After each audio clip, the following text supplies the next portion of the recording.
India in February 2026, we will send a representative delegation. In conclusion, I would like to stress once again further strengthening of Russian-Indian trade and investment ties and close cooperation between business communities effectively contributes to economic growth and development and greater well-being of our citizens, and therefore it meets the fundamental interests of our countries and peoples. I would like to wish to the participants and organizers of the forum all the best. Thank you for your attention.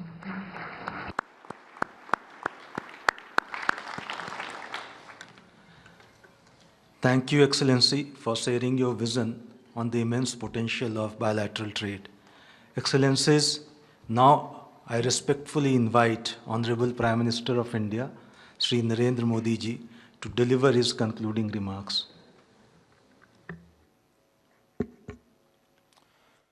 Your Excellency, my friend राष्ट्रपति Putin, Bharat और रूस business के सभी leaders, देवी और सज्जनों, नमस्कार। India Russia business forum, मैं समझता हूँ कि राष्ट्रपति पुतिन का ये बड़ा महत्वपूर्ण इनिशिएटिव रहा कि इतना बड़ा डेलीगेशन लेकर के आज इस कार्यक्रम का हिस्सा बने हैं और आप सबका मैं हृदय से बहुत बहुत स्वागत करता हूं और मेरा भी आप सबके बीच आना एक बहुत प्रसन्नता का अवसर है। इस फोरम से जुड़ने के लिए और अपने बहुमूल्य विचार साझा करने के लिए मैं मेरे मित्र राष्ट्रपति पुतिन का हृदय से बहुत बहुत आभार व्यक्त करता हूं। बिजनेस के लिए सिंप्लीफाइड प्रिडिक्टेबल मैकेनिज्म बनाए जा रहे हैं। भारत और यूरेशियन इकोनॉमिक यूनियन के बीच एफटीए पर चर्चा शुरू हो गई है और साथियों, हम अलग अलग विषयों को लेकर के भी, जैसा अभी पीयूष जी ने उल्लेख किया था और जैसा राष्ट्रपति जी ने जो संभावनाओं का वर्णन किया है, उसे देखते हुए हम बहुत कम समय में बहुत बड़े लक्ष्य हासिल कर सकते हैं। बिजनेस हो या डिप्लोमेसी, किसी भी साझेदारी की नींव आपसी विश्वास है। भारत रूस संबंधों की सबसे बड़ी शक्ति यही विश्वास है।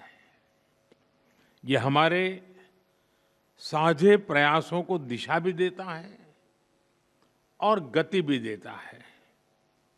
यही वह लॉन्च पैड है जो हमें नए सपनों, नई आकांक्षाओं की उड़ान भरने के लिए प्रेरित करता है। पिछले वर्ष राष्ट्रपति पुतिन और मैंने 2030 तक द्विपक्षीय व्यापार को $100 बिलियन का उस लक्ष्य को पार करने का हमने निर्धार किया था। लेकिन कल से मेरी जो राष्ट्रपति पुतिन से बात हो रही है और जिस प्रकार के पोटेंशियल नजर आ रहे हैं, मुझे नहीं लगता कि हमें 2030 तक इंतजार करना पड़ेगा। ये मैं साफ देख रहा हूं। हम उस लक्ष्य को समय से पहला पूरा करने के संकल्प के साथ आगे बढ़ रहे हैं और मेरा विश्वास बढ़ रहा है। टैरिफ और नॉन टैरिफ बैरियर्स को कम किया जा रहा है, लेकिन साथियों, इन प्रयासों की असली शक्ति आप जैसे बिजनेस लीडर्स हैं। आपकी ऊर्जा, आपका इनोवेशन और आपका एम्बिशन, यही हमारे संयुक्त भविष्य को आकार देते हैं। फ्रेंड, पिछले 11 वर्षों में भारत में जिस स्पीड और स्केल के साथ हमने बदलाव किए हैं, वह अभूतपूर्व हैं। रिफॉर्म, परफॉर्म एंड ट्रांसफॉर्म, इस सिद्धांत पर चलते हुए भारत तेजी से विश्व की तीसरी सबसे बड़ी इकोनॉमी बनने की और आगे बढ़ रहा है। और 11 वर्षों की इस रिफॉर्म यात्रा में हम न थके हैं, हम न रुके हैं। हमारे संकल्प पहले से ज्यादा मजबूत हैं और हम लक्ष्य की दिशा में बड़े आत्मविश्वास के साथ बहुत तेज गति से आगे बढ़ रहे हैं। जीएसटी में नेक्स्ट जनरेशन रिफॉर्म और कंप्लायंसेस में कटौती ऐसे कदम उठाए गए हैं ताकि ईज ऑफ डूइंग बिजनेस को बढ़ावा मिले। डिफेंस और स्पेस को प्राइवेट सेक्टर के लिए खोल दिया गया है। इससे इन सेक्टर्स में नए अवसर बने हैं। अब हम सिविल न्यूक्लियर सेक्टर में भी नई संभावनाओं के द्वार खोलने जा रहे हैं। यह केवल एडमिनिस्ट्रेटिव रिफॉर्म नहीं, बल्कि माइंडसेट रिफॉर्म्स हैं। इन रिफॉर्म्स के पीछे एक ही संकल्प है, विकसित भारत। फ्रेंड्स, कल और आज आपके बीच बहुत ही उपयोगी और सार्थक चर्चाएं हुई हैं।